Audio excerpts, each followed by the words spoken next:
Hello, everybody. It is Wednesday, 3 p.m., The Dennis and Andy Show. We are here with you to entertain, to enlighten, to just make you a better, all-around, well-rounded person, except when he does that. Points go down. No points go down. Live long and prosper. Love it. Guys, I'm glad you joined us. We have another great show. It's Wednesday. Hey, do that gang sign. Do that gang sign again. Yeah, baby. That's the one I'm talking about right there.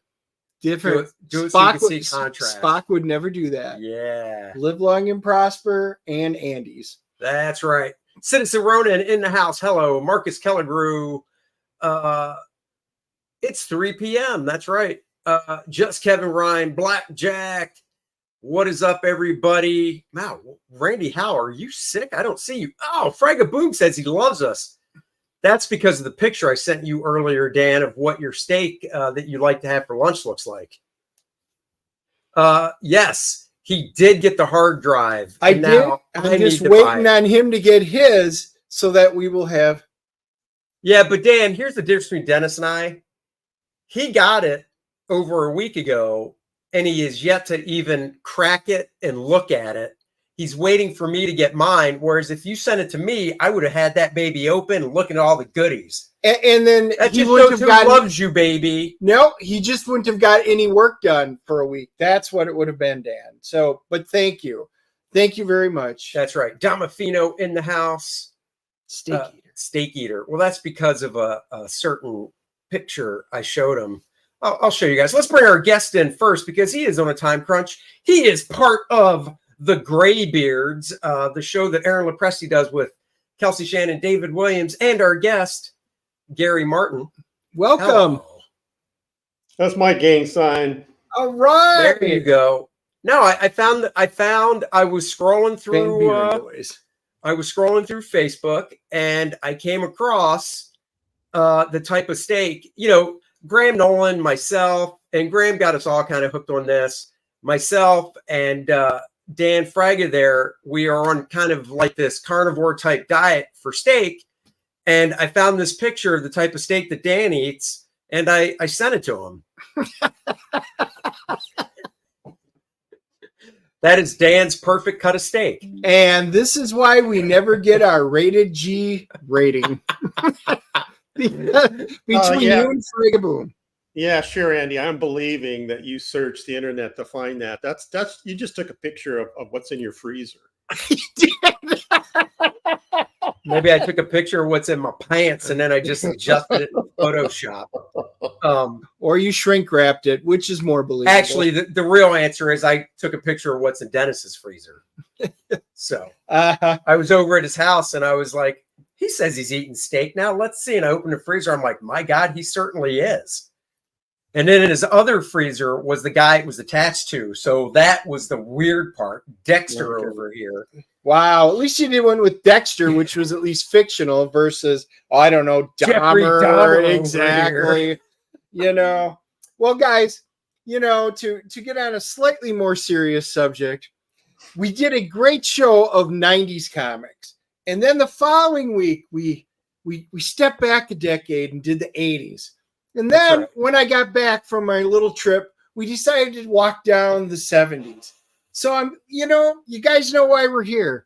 We are now going to talk about the Silver Age, the start of a lot of our modern day superheroes, the wonderful 60s, which was a little before my time for collecting, but we all went back and collected from the 60s. Hey, if I could go back, Dennis and I were both born in 69. If my parents knew had a crystal ball and knew I was going to grow up to be doing what I do for a living and collecting comics, I would like to think that my dad would have had the foresight to go on the day of my birth, be like, honey, I'll be right back, and buy me my first comic. It would have been November 69, if only. If only. But no. So now I collect books from November 69. So what about you? Any good stories of books from 69 you wish you still had, Gary? Or not 69, but the 60s? The 60s. The 60s, yeah. All of them. Pretty much all of them. Yes. And X-Men #1, anybody? Yeah, No. What would you say? Can you remember like one of the really like awesome books from the 60s you had? Did you have an X-Men 1? No, I didn't. I wasn't a collector. I was a reader. Sure. And I was into art at that time. Probably like mid to late 60s. I was around, 5th, 6th grade. Mm-hmm. And so I've got some covers of books that I bought off the stands. If you pull up my screen, I'll show some of those to you. This one, I might have told this story last time I was on your show. Everybody remembers the great run that Steranko had on Strange Tales. Oh yeah. Nick Fury. Those were amazing. And those, really captured my imagination. Sure. This cover, Nick Fury fighting Captain America, it's like, oh, come on. How cool is that?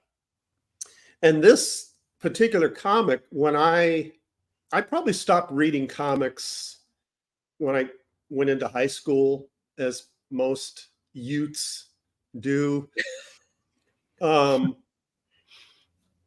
When I was moving out of my house, going to college and cleaning up my room, packing my stuff, and I found this comic book is the only one that survived. I think my mom threw them away. This is the only one that survived. It was all beat up and torn on a top shelf in my bedroom. And if you remember, I think is that the splash from it? Because I have the reprints of all these. I only have Spy School, one original Steranko comic. Spy School. There wasn't much of a story. It was just kind of Nick Fury's downtime. It showed him in his hip apartment, and then he goes back to the headquarters, and he's waltzing through the S.H.I.E.L.D. headquarters, and here's another amazing Steranko splash page that blew my mind. I mean, come on, look at this. Oh, stuff. Dude, I love all this stuff from Steranko at that time period. Yeah, I mean, it's just crazy, crazy cool stuff. And a couple issues later, remember this? Yeah. Captain America sitting in an invisible Ferrari. Yeah. I mean, this is a reason why Steranko's legendary, for him to use duotone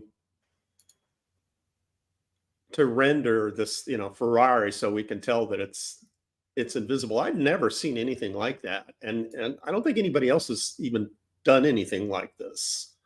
Well, there's a book that Dan Fraga turned me on to. It's not that thick, and it's basically all about Jim Steranko's innovations that he did in comics. He was like the first to do it. And so Jim is obviously interviewed in the book by the author whose name escapes me, but it's not just this author saying, and Jim agreeing, saying, yes, you're the first. They actually sent out these innovations to other like comic historians just to make sure that Jim was the first one. And there's like 144 of them in this book. And they don't show an example of every one. They annotate every one so you can go look it up. And they do show some examples. This might be one of them. I don't remember. I read the book over the summer. But this might be one of them. So you could be right. Yeah, I mean, it was mind blowing. So this is one of the books that I would ride my Stingray down to my local 7-Eleven, and with my allowance, I would buy a Slurpee and a couple of comics. And I would do that every week. And I was Steranko and Kirby. So at that time, where is it? Oh, we're talking about like, this is like around 1967. All these titles are around 1967. So that would put me around 5th, 6th grade. Bought this off the stands. This is before Captain America got its own title. Yeah. And you remember the stories. Basically, there's a contract out on Captain America and all these hitmen on, hiding behind every door and peeking out every window. And pretty much the whole story is Captain America trying to stay alive. Yeah. And it's a simple premise, simple story, but on the cool level, it's off the chart because it's Captain America being Captain America. Mm-hmm.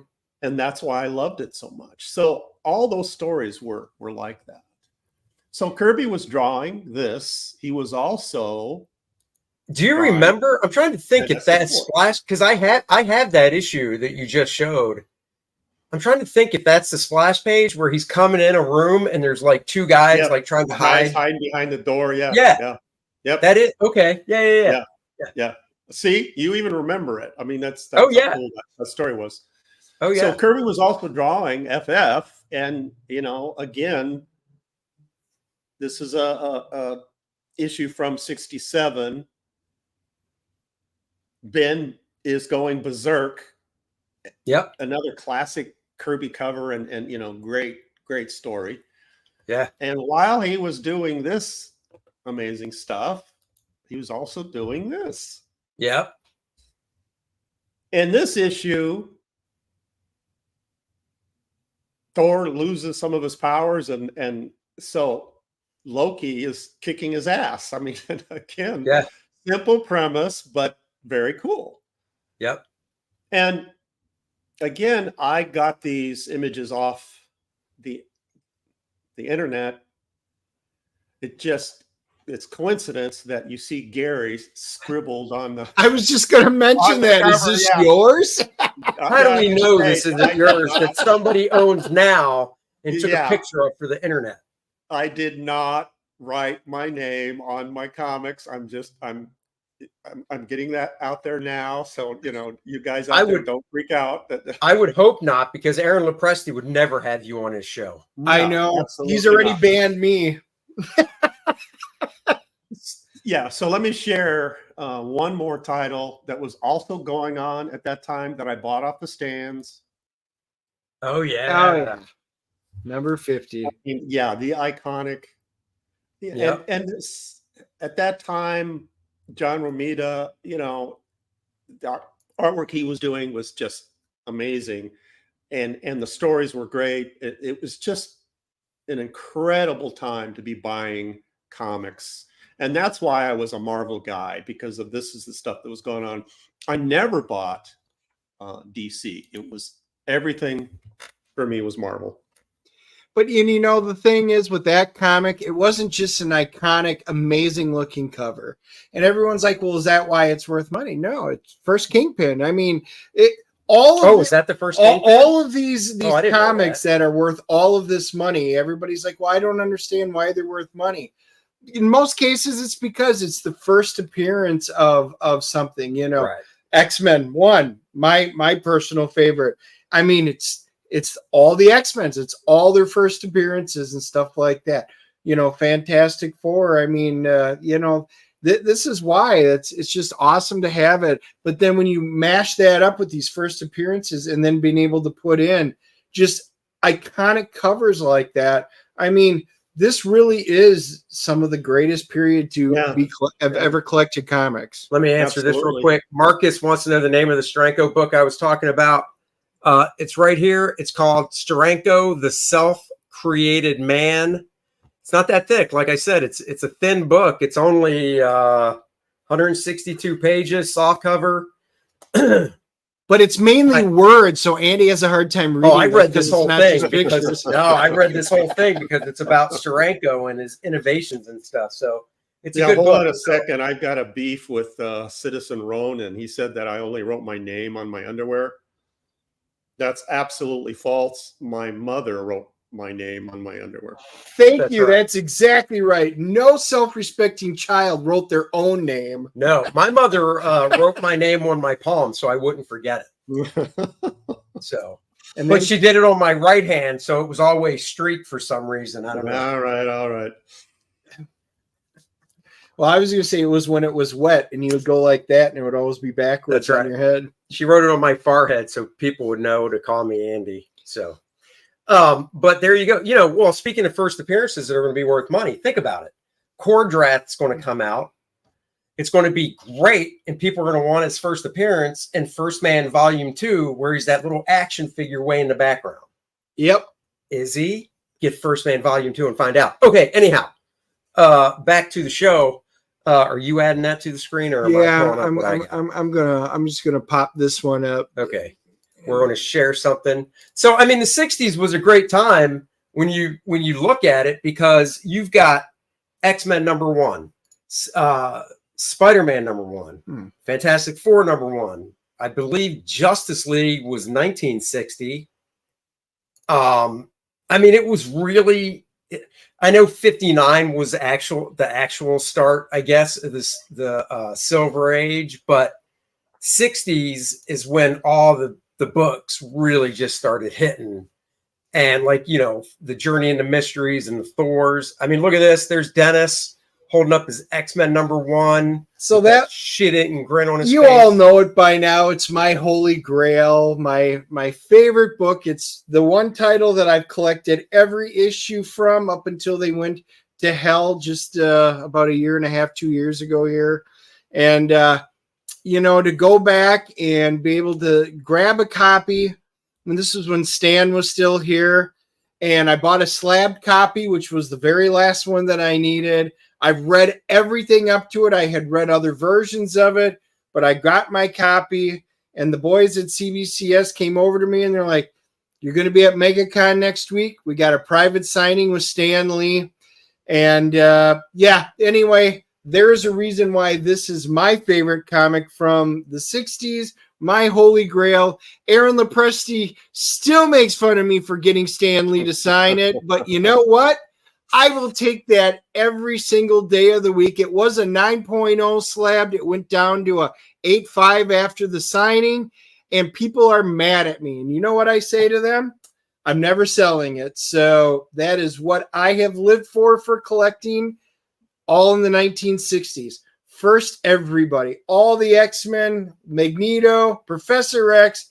Love it. So anyway, you all know it by now, but, you know, that's mine.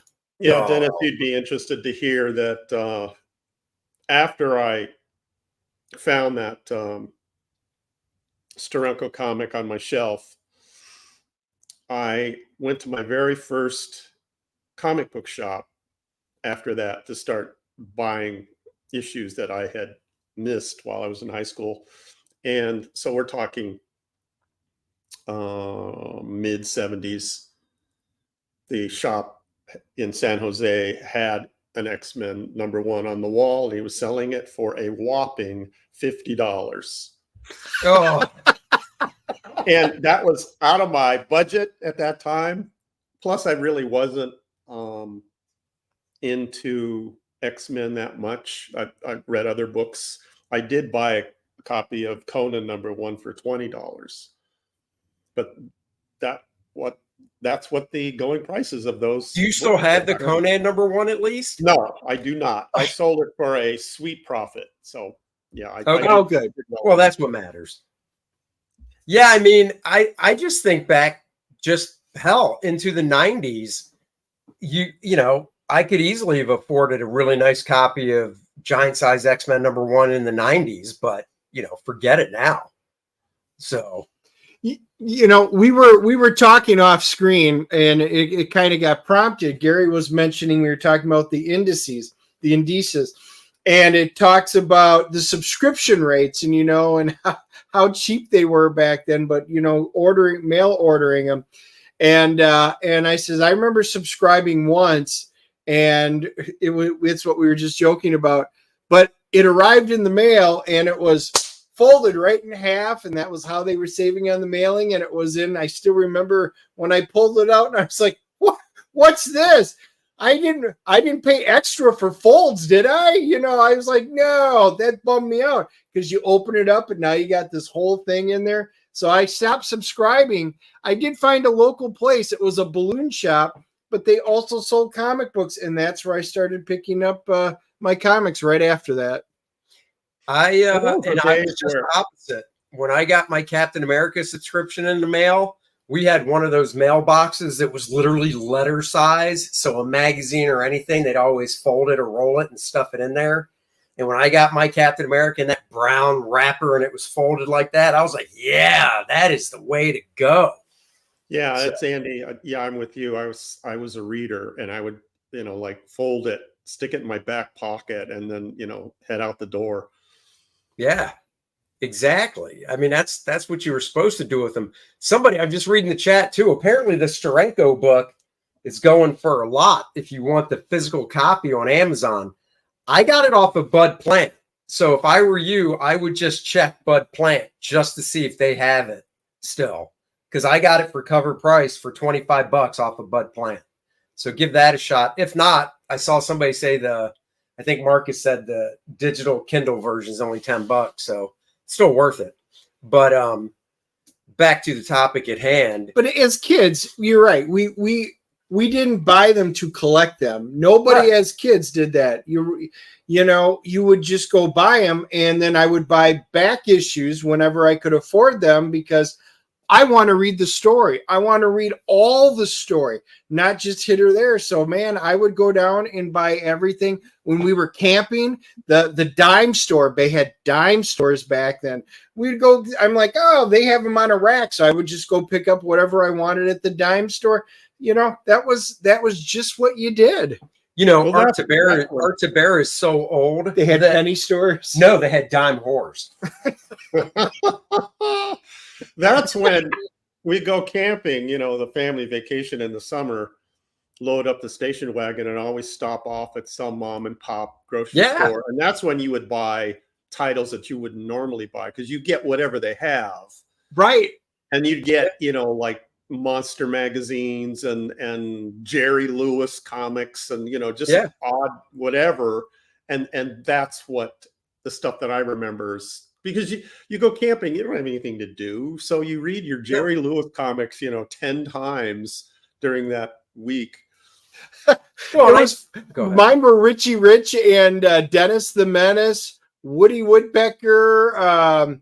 They were always titles like that. I mean, I was into all the superhero stuff, but that's what I wanted. They had, like wrestling magazines, monster magazines, just weird stuff, just give you something to do while you're camping.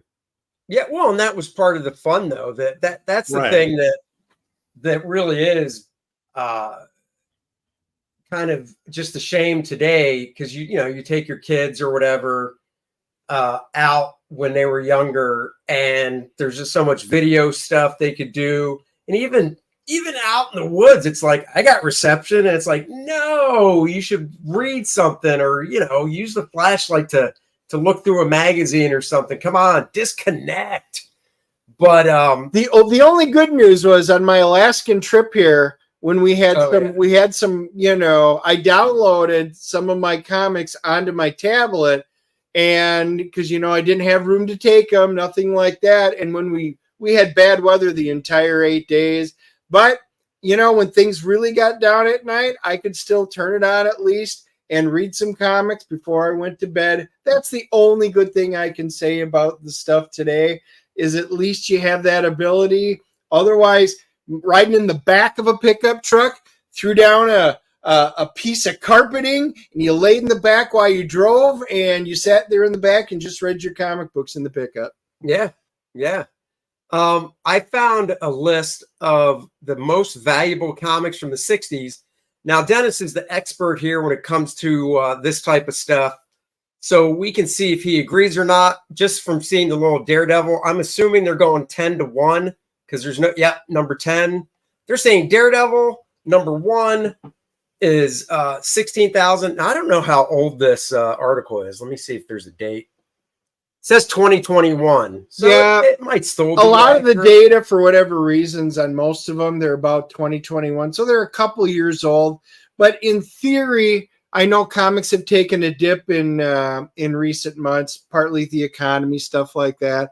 But, you know, they're probably still in the same ballpark because these are all going to be key issues then. Well, I just saw, I think it was Yellow Flash posted a screenshot of books that spiked, like really took a big spike in value over the past few years because of the Marvel movies. Yep. Like Namor was on the screenshot that I saw.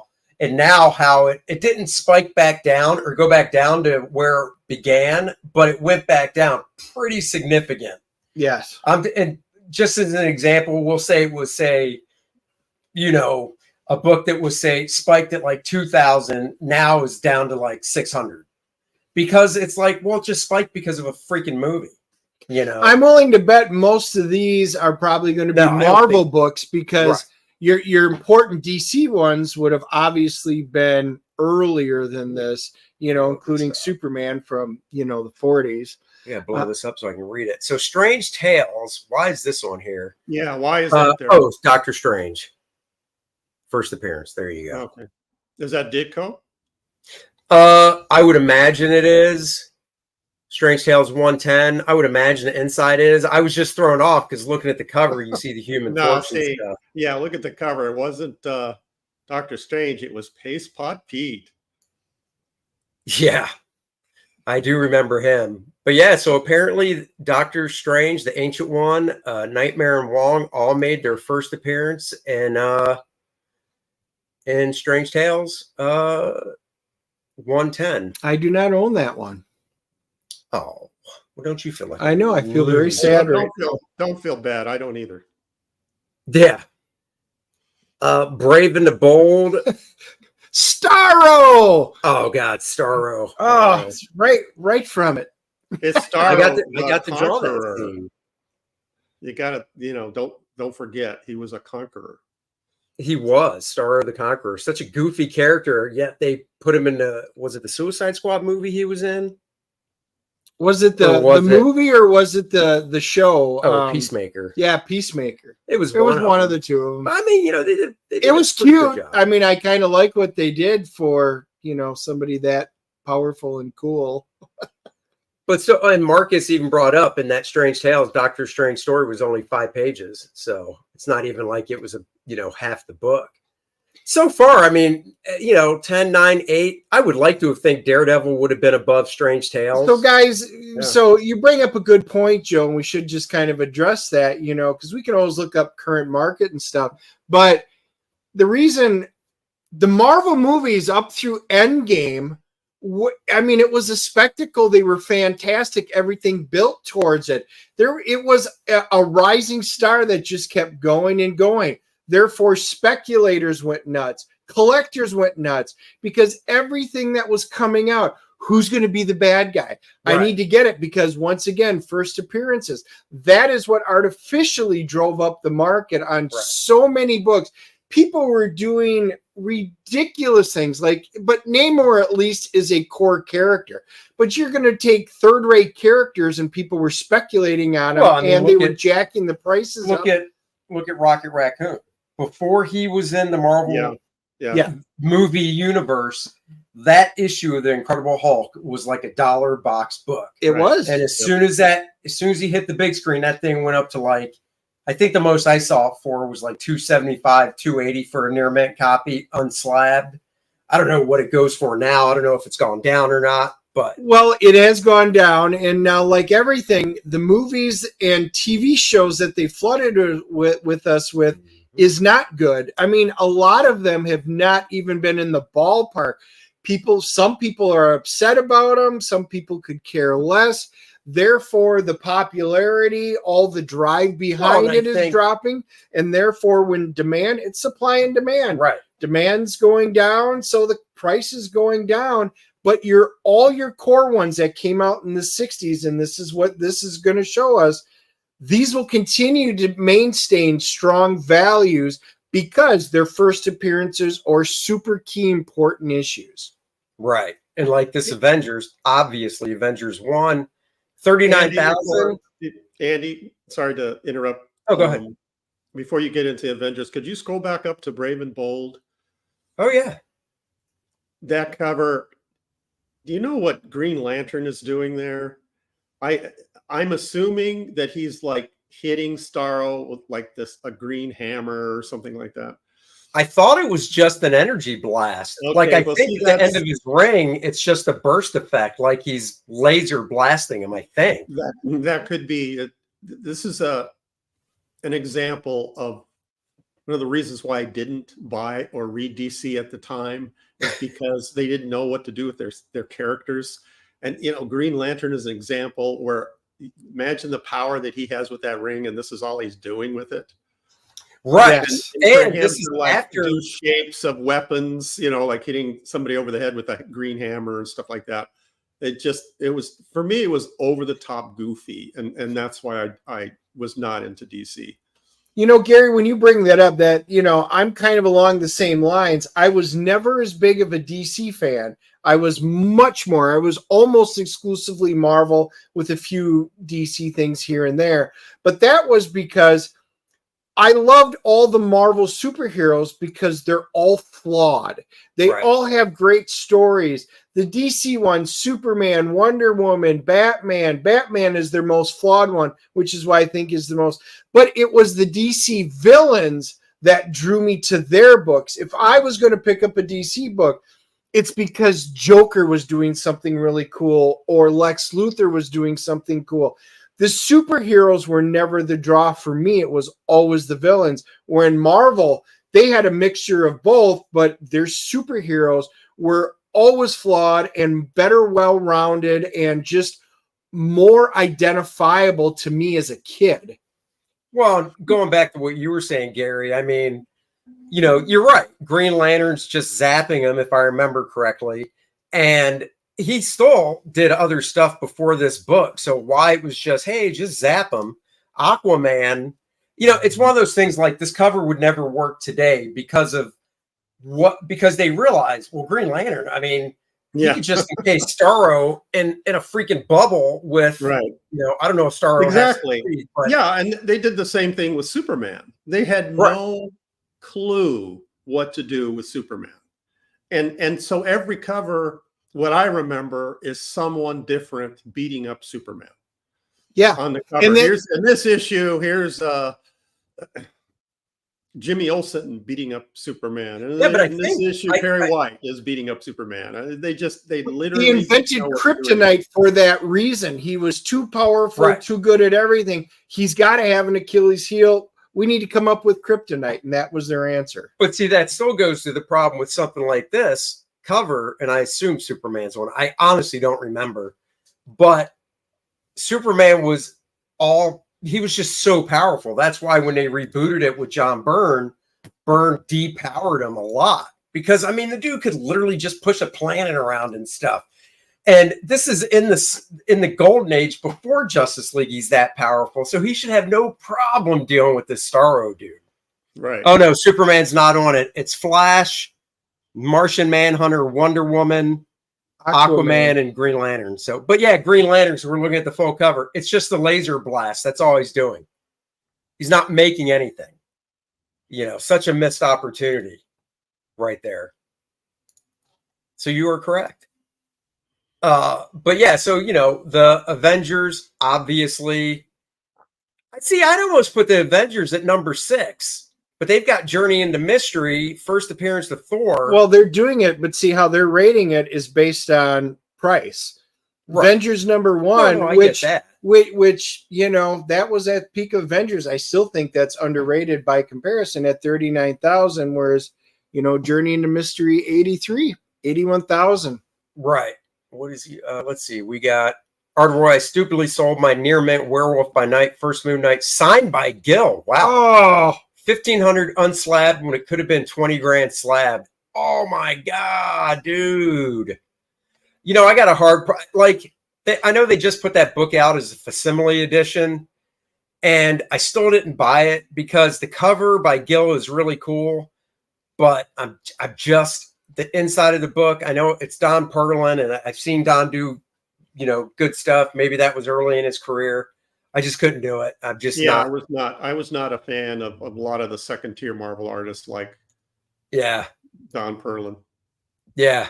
And that's just it. I was a Kirby guy all the way, and Steranko and you know, Ditko and Romita, and that was it. And then obviously later, you know, some of the other like Basimas came along and guys like that. Who was your favorite inker on Steranko? Senate? Yes. Man, those issues, and don't get me wrong, I like it when Jim inked himself. So, but as a caveat, when I ask a question like that, I always say you can't say himself, you know, the artist himself. No, but yeah, I agree. Better than Jim on himself. Because Senate, I like Senate better than when Steranko inked himself. Yeah, yeah. Because Senate had such an elegant approach to everything. He did that with Buscema. He did that with Kirby. He just classed everything up. Yeah, yeah. And I mean, and you could, Senate was one of those first guys. Well, I guess that's not really true because even though Coletta gets a lot of shit, Vinny Coletta, you could definitely look at Vinny's work and go, oh yeah, Vinny inked that. Yep. And I'm not even saying that in a bad way because I will still say to this day, I like what Vinny did over Jack on Thor. You know, that's high praise, Marcus. Joe Sinnett's my favorite inker. What'd he say? Other than Gary. Oh, other than Gary. Wow. Sucking up. Marcus, just go back his book. Yeah, if you want to suck up to Gary, go back his book. Marcus Link in the is description missing below. phone calls just to watch this with Gary on here. So no, Marcus needs to be up on the screen. That's right. Yep. Go back his Marcus book. knows how to. Yeah, Marcus knows. You know what'll make me glow. That's right. But and then of course Spider-Man #1. I like how it's only 1,000 more going by this list from a couple years ago than Journey into Mystery. It's got to be more than that. Oh Even yeah, back then I would think so. You know, easy enough to look up. We'll definitely pull up Spider-Man #1 is more than the first appearance of Spider-Man. No. Oh no. But that's okay. I'm sure that's got to be closer down to number. I mean, we're getting close. We only got 4 spots to go. I mean, the #1 has to be Amazing Fantasy 15. There is no other option for that in the city. You're showing X-Men #1. Yep. And that's the number 4 point in time. It's 90 grand, and I could have, if I would have got my mitts on $50, it could have been mine.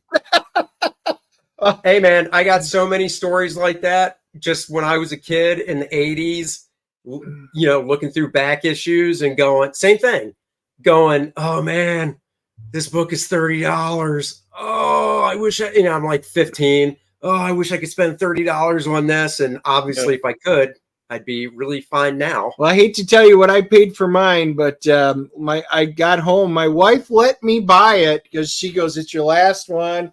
Go out and buy a good copy, right? And I'm like, well, what do you mean by good? Because good is an industry term, which means it's a rag. And she goes, no. You can, go get a nice copy, something you'll be happy with. So I did, and I came home, and she goes, what? I didn't tell you to go out and buy a small car. Yeah. No, but the funny thing is he kept collecting. This was what, 10 years ago now? You bought that? Yeah, maybe 8. Something like that. Point is, this was 8 years ago, and she goes, "This is the part Dennis didn't hear clearly." She goes, "Look, it's your last one. Just go get something nice." She meant comic purchase ever, and he still is going out and spending money on comics. And she's like, "What part of this is your last one? Didn't you understand?" So yeah, the words that she fears is when he comes home and says, "Honey, guess what I bought?" That's right. Squibs, it will not be action number 1 because this list is only for the 1960s. Yep, we're talking 60s comics, so yeah, that would be what, 41, 40. I mean, X-Men number 1. Let's say 9.8 slabbed. That'd have to be more than 90,000 now. Yeah, now, yeah. I would think. We'll look it up. I did look up because I know Fantastic Four is going to be right up there, and I did pull up. I'll just preempt that because I know it'll be on the list. I did. I'm on eBay and I could pull up a sold one, and it was a 9.4 restored, but it was from the Harlan Ellison collection because he got his own label, and it sold on eBay for $195,000. A restored copy. Now, I do have a bone to pick with this whole. It's from the so-and-so collection. Yeah, and who cares who owned it? Yeah, who cares who owned it? Yeah, who gives a shit? I don't care. Who cares? Yeah. Does that really make a difference to you? If this 9.4 was next to another 9.4, and the other 9.4 was $50,000 less, and it was still restored, would you pay $45 more because Harlan owned it? Yeah, Randy and Dennis, none of the books that I ever owned are more valuable because I own them. So right. Mine either. And now it depends on the collection because those are classified as pedigrees. Pedigree collections pull more money just because of who own it. There's the Mile High collection. There's quite a few of them. I am not the guy that go, the Nicolas Cage collection, but there are people who buy those particular pedigree collection books. Yeah, that means the value goes down. So what was that, Gary?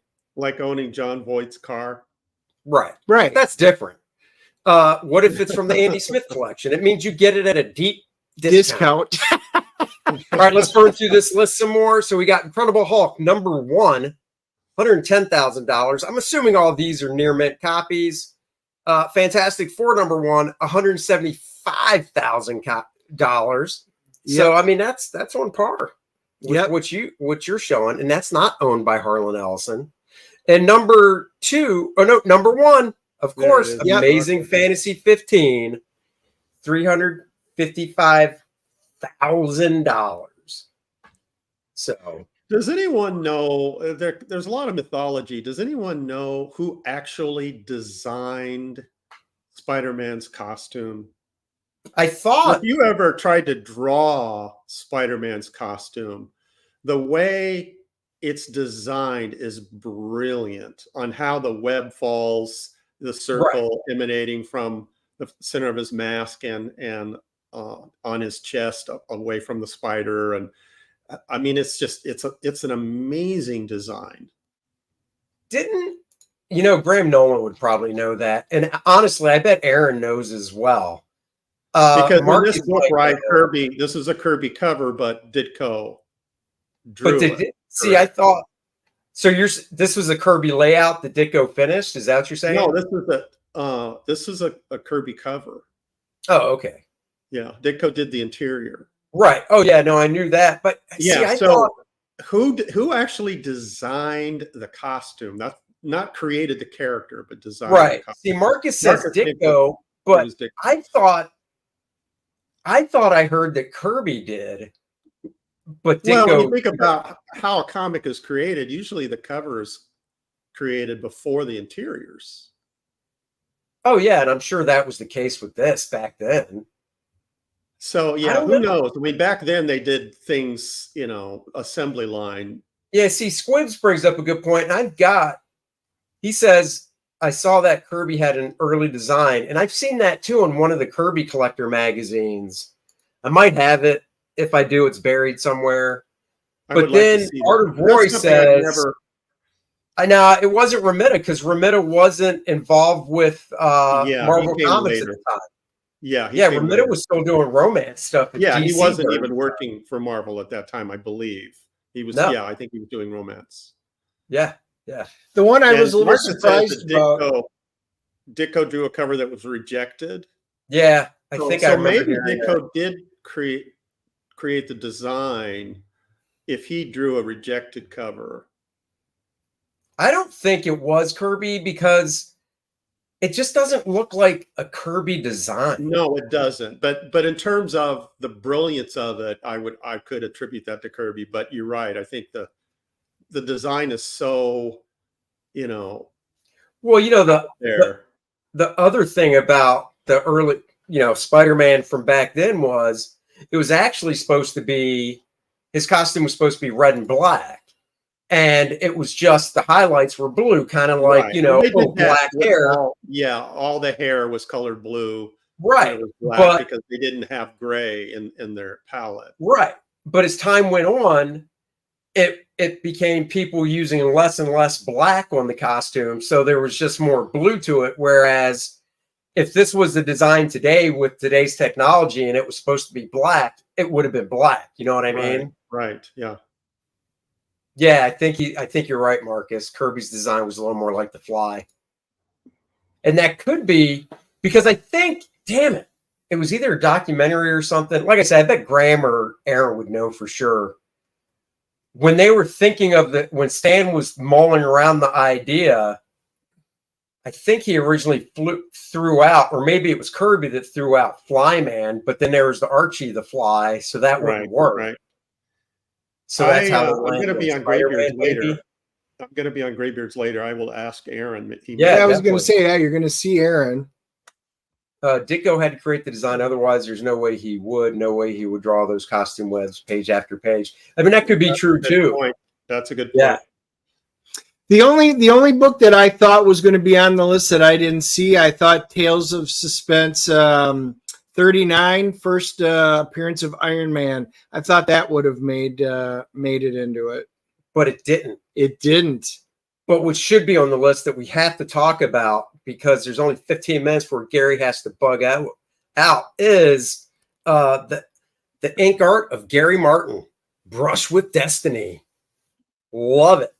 And by the way, that Kit Carter piece you did, the Frazetta homage, dude, that was awesome. No, thank you.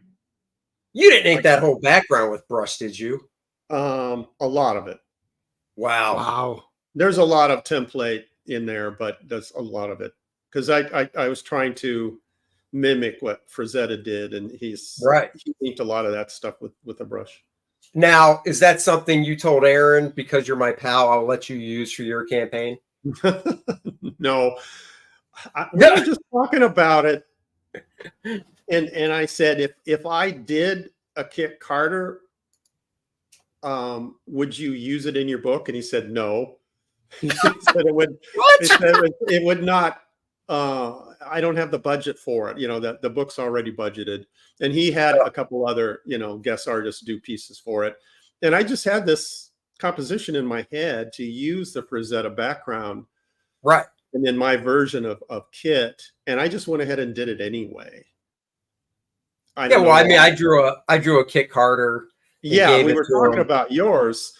And said, I just went ahead and did it, and then Aaron said, "Oh, that's going in the book." So he made room. Oh, cool. Well, that's nice.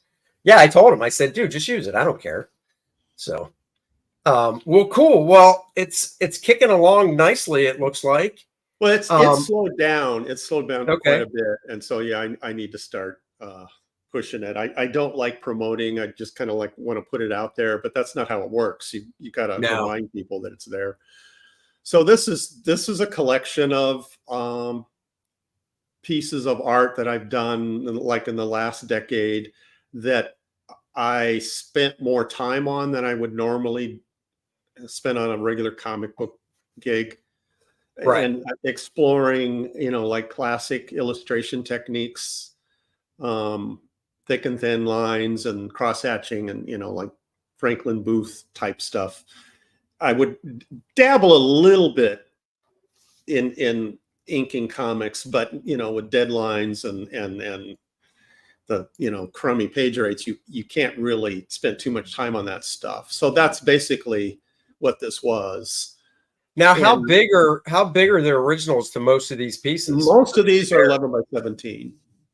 Okay. And now, just from a technical standpoint, not that it matters for buying the book, but I'm curious. What type of Bristol? I assume you're using Bristol.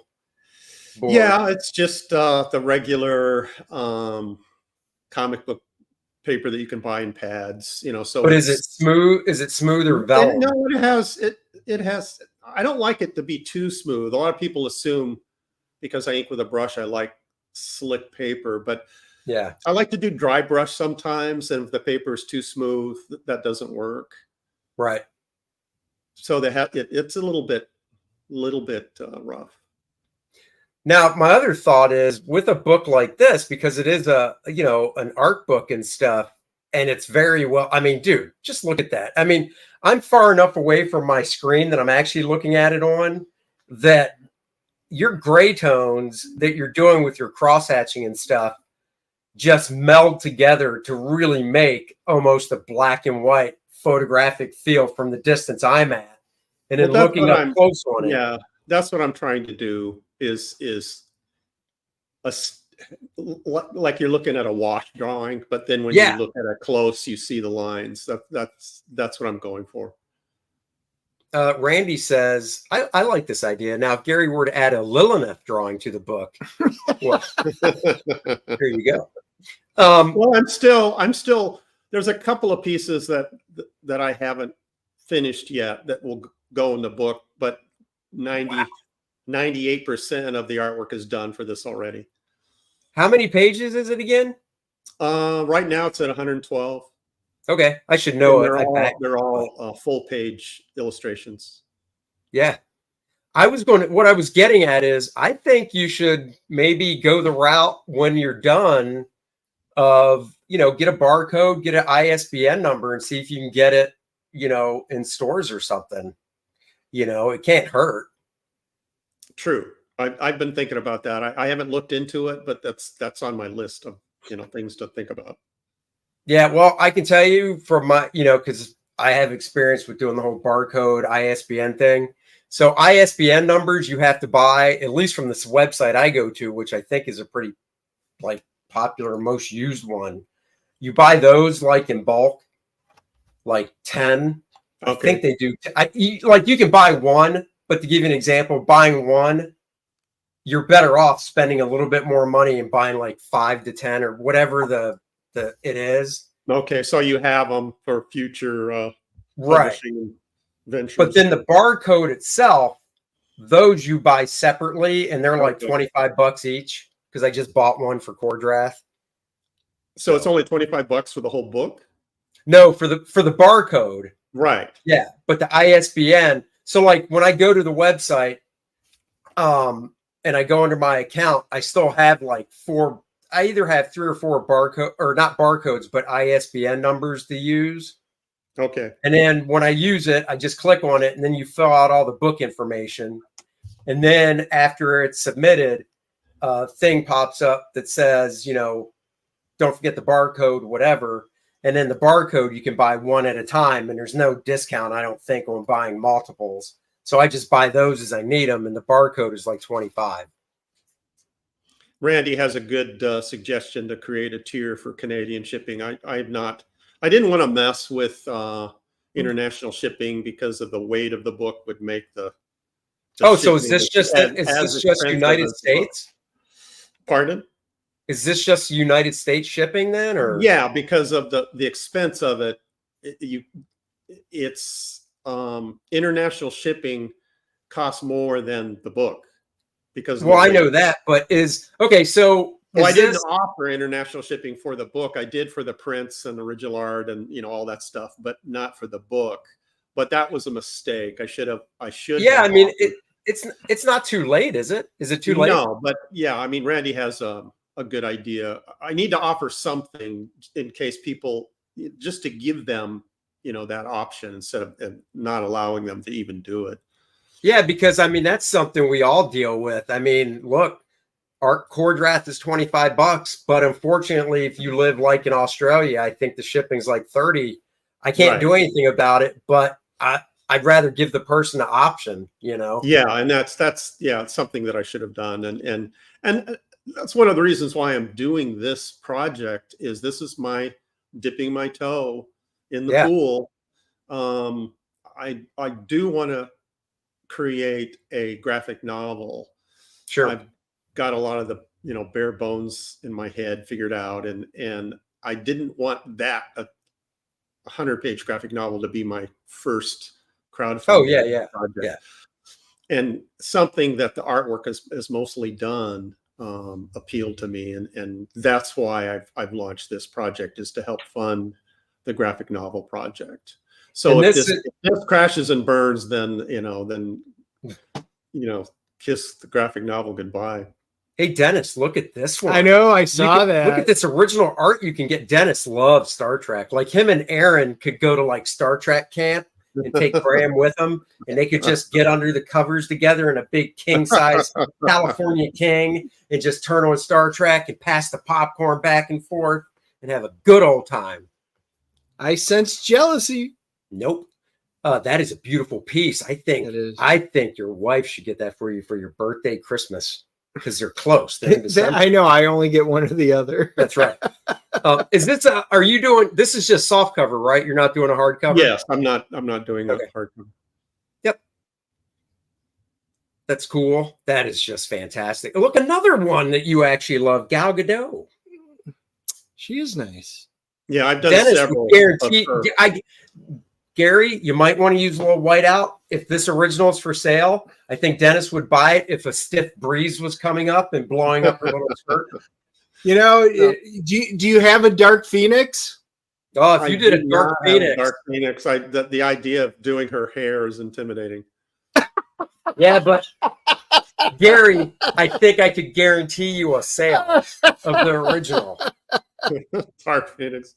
I thought about it, but every time I, sit down and do a sketch, it's like, you can't get around the hair. You have to feature the hair. Yeah, but it's Dark Phoenix, so the hair could be energy and stuff. Yeah. See that? Not individual strands. Yeah. So the figure of Gal that one is sold. I do have another one above Ahsoka. Oh, cool. Above Ahsoka. Oh, yeah. Dude, just the rendering on like her armor, chest plate and stuff. And especially, well, actually too, on like down here on her thigh, because I can see the reflected light. And I know that reflected light is cross hatching. And I'm just like, right. This piece, all the rendering is cross hatching. Yeah. It's just like, yeah, man, that is so good. Yeah, well, there's so many textures to that movie costume that I was trying to capture, and that's why I use those techniques. And you see the splatter also, like to try to get the leather texture. I use splatter. So that required a lot of masking. Well, even this shot of Thor, with the amount of work you can see you put into his hair, speaking of, but then just like his shoulder pad right here, the amount of line work in that. I mean, what does a piece, here's a good question. What's a piece like this Thor, 11 by 17, not even the pencils, just the inking alone, how long does that take? Most of these pieces average a couple of days. I try not to go beyond 2 days. Yeah. Some of them have. I can't do them faster than 2 days. Like this Thor, there's no way I could do this because there's, I don't know if you could zoom in, but there's cross hatching in the helmet. And oh yeah, no, I know there is. Let me see what we get here. It's a very precise kind of technique. So I'm pretty slow in doing this kind of stuff. Oh, dude, I can imagine. I just don't have the patience. Inking. I try to do the inking in 2 full days. Yeah. That's my goal anyway, and it's kind of, give or take. Well, I am super looking forward to getting this, but I mean that is just gorgeous too. Of course, it's no Dark Phoenix. I also offer print sets. You see those on the right. Yep. I've got movie and TV print sets, 11 by 17 prints. They're 10 each, and then I also have a superhero print set. Did I pass that one yet? Oh no, it's right here. Oh, very nice. Oh, that Ghost Rider looks cool. Yeah, the Ghost Rider was the first one of these superhero type portraits that I did in the style of the cross-hatching style. And Yeah. it was kind of new for me. Like I said, I didn't do that much of it inking comics. And to be able to like, let's see how this will work. And I really liked the way it came out. And that's what encouraged me to do more of these. I think the Daredevil one above Ghost Rider, that was probably like the second or third one that I did. Yeah. Yeah, that's a really nice one too. And that one, I wanted real dramatic lighting on him. So I went to Toys R Us when they were still around. Yeah. And bought an Daredevil action figure. Oh, cool. And then took pictures of it with, dramatic lighting. And then that's what I used as my reference for this piece. See, Gary, if I knew you back then, I could have just modeled for you. You wouldn't have had to buy an action figure or anything. I mean, Dennis often tells me my arms are as big as an action figure's. So, Yeah, well, you got to use what you have. I hear you. Yeah, I'm talking the 3 3/4 inch size. And then I also offered up some of my inking book. I had, I think, 8 copies. Oh, yeah. And those how many of sold those out did you right have? away. Those I only had 8. Oh, wow. And those sold out right away. So that got me thinking about doing a crowdfunding campaign for the inking book. Dude, I'm telling you now, is that the version that collects both of them? Yeah, well, actually, there's the third version. The latest version that Dark Horse printed had the collection of the 2 plus new updated material, and that's what this one is. Okay, I think I have. It has a chapter on digital inking. The last version has a chapter on digital inking, and that's what this one is. Oh, okay. Then I have the first 2 volumes then. Dude, I remember when you were last time, I was like, yeah, I think you should reprint it if you have the rights to it. I think it would do well. I'm filing those away. I mean, I because it's so specialized, I'm not sure how well it would go, but because it would be expensive because it's, like a 200-page book plus the Bristol board inserts. Well, so that's the thing though. What I would do is, and maybe people watching wouldn't want to hear this, but I probably wouldn't do the inserts. I would just do the book itself. Now, the inserts are pretty popular. But what you could do though is, and even though shipping wise it'd be bigger to ship because it's putting 11x17 is, you don't actually put the inserts inside the book. You just ship them with the book flat, and that's probably cheaper in the long run than printing the inserts in the book. You know what I mean? That, Andy, you're on to something. That's a really good idea. Because then you can, and they're already out of the book, so you're not, and they're not folded or anything. Throwing the book by tearing them out and all that stuff. That's a really good idea. And I'm willing to bet that print wise, because think about the printing of the book, it's a black and white book with a color cover. Right. So printing black and white's not that expensive. Right. So and without the inserts, it would be a lot less expensive. Yeah. And then you just print up the inserts separately. And then you could also do a tier where you just sell inserts. You just sell the boards. You know what I mean? Oh, yeah. And somebody's like, I don't need the book, or I've already got. Somebody might be like I've got the books. I've never taken the inserts out because I don't want to mess the book up. But the other reason is because they're folded, and it's like, there's that fold you have to deal with. Yeah. So, and that's true. I could make blue lines of other things, just different artwork. It doesn't have to be artwork from the book. You could do blue lines of, how inside the book you have like cross-hatching examples and things like that, right? Yes. You could do blue lines of those to say, hey, for good inking practice, try to go over these blue lines of the brush lines I made as practice. Yeah. And do practice pages of just like trees and textures and stuff on a page to sell with it to go over top of. Yeah. I mean, that's all good stuff. And that's, that's stuff that we did. Yeah. Learning to ink, especially with the brush, is that you just ink the same thing over and over and over again just to monitor your progress. I don't know if people actually believe me when I would say, because before I went to the Kubert school, I had How to Draw Comics the Marvel Way, and there's a section of just showing brush strokes and stuff. And I would tell people that I bought a brush, I bought ink, and I would just take a white piece of just copy paper and I would just start pulling different lines and stuff, not even trying to ink drawings, just getting the hand, wrist down with the brush. Yeah, that's probably it's boring, but it's probably the boring. Best exercise you can do with the brush is just ink lines and picture the line in your head and then try to match that on the paper. Exactly. Hunter Biden would picture the line in his head when he snorted, so he could do it with his eyes closed. That's right. Yeah. Well, Gary, we know you got to get to the graybeards and stuff. Everybody go check out the book. We have posted the link, of course, in the description below. Yeah, thanks, Randy, for also posting it.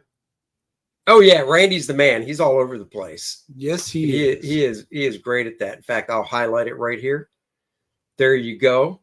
What is this? Art of Roy. I think he's saying something. A little misting of water on the back of the fold, some clean sheets of paper, and a bunch of books on top. Yep, that's true. You can. And for those of you watching it not live but are watching it on the replay, we've got Gary's link down below. So in case you can't just see it up there and go to it, you can click right underneath of it on YouTube or on Rumble. We'll have it on both of them. That's right. And of course, before we go, Kor-Drath, The Reckoning, $87,090. Wait, there's more. With the Kickstarter, we're at 91,800 and something. Almost to 92. Almost to 92,000. And we're going towards 100 because that's when we unlock the 4-page Bud Root, 4-page Bud Root story featuring Lilith. Like I said, he has sent me a photograph of the layouts. He's probably about halfway done inking this now. This is the 4th page. Yeah. Pages 2 and 3 right there. And I like to go backwards. And page 1. So definitely back Kor-Drath if you haven't yet. Link is in the description below. Lawless is coloring that as well, correct? Yes, Dan Lawless is. Speaking of Dan's colors, this is work in progress of the spread. Gorgeous. Yeah, Dan. It's not even done yet. Not even done. He's crushing it. So, guys, go check out Kor-Drath. Got to get to 100. In terms of production with the main book itself, I am actually in the process of applying the final lettering files to the color art files, and so I'm merging those together now. I'm putting together the artist edition hardcover book as well. And honestly, next week, we could probably get the book to the printer, but we want to leave the campaign open a little bit longer to try to get to that 100,000, to get you guys the 4-page Bud Root story. So close. And once I get the 4th page from Bud, I will put up all 4 pages for sale as a tier on the campaign. So stay tuned for that. I will, of course, drop an announcement when that happens. And right before we go, you know what we need to do? What's that? We're going to do this quick. Oh, look at that. We refreshed it. You hit refresh? Yep. Those that backed, I really appreciate it. Thank you. Oh, yep. There you go. Looks like awesome. You got a couple more. Fantastic. Yeah. Fantastic. We are going to see Saw 10 tomorrow night. We will drop the review on Friday morning. I've seen every Saw movie since the first one in 2004. I'm not missing this one. Dennis is coming with me. He's binging them at home to catch up on the ones he's missed. Yeah, I'm missing a few. He's missing a few. He'll be caught up by tomorrow. So we're doing that. And then next week, we'll have a guest. Don't know yet. We'll figure it out, and we'll let you guys know. We are going to be on Mandy's tonight. tonight, 9 o'clock on Mandy's channel, we'll be on as guest talking Kor-Drath and other fun stuff. So pop in there. Go check out the Graybeards. We're going to let Gary go check it. Thanks for joining us. We'll catch you guys later. Bye-bye, everybody. Live long and prosper. Woo!